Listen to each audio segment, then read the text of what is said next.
Hello साथीहरू, यसपालिको SC पनि आइसकेको छ। भोलिबाट अब एससी सुरु हुन गइरहेको छ र सबैलाई शुभकामना दिँदै तपाईँहरूलाई चाहिँ एससीको इक्जाम सेन्टरमा गए पश्चात तपाईँहरूले पाउने यो मूल उत्तर पुस्तिका चाहिँ कसरी भर्ने भनेर अझै पनि कन्फ्युज हुनुहुन्छ भने चाहिँ यो भिडियो तपाईँहरूको लागि हो है त। यसमा केही भन्नुपर्ने छैन, नर्मली कुराहरू हुन्छ। जस्तो विषयको ठाउँमा इङ्ग्लिस, अब इङ्ग्लिसको छ भने नेपालीको छ भने नेपाली तपाईँहरूले लेख्नु होला। त्यसै गरी हामीहरूको पत्र छ, पत्रमा चाहिँ तपाईँहरूलाई चाहिँ क्वेसनमा पाइन्छ एउटा नम्बर, त्यो नम्बरलाई तपाईँहरूले ख्याल गरेर लेख्नुपर्ने हुन्छ। त्यसपछि परीक्षा मिति, त्यसपछि भाषाको माध्यममा तपाईँ इङ्ग्लिसको दिन इङ्ग्लिस, नेपालीको दिन नेपाली, अन्य दिन इङ्ग्लिस प्लस नेपाली लेख्नुपर्ने हुन्छ।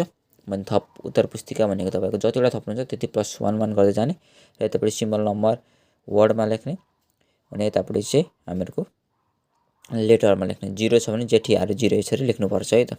एकदम सिम्पल छ। फुलको लागि युट्युबमा हेर्नु होला भिडियो।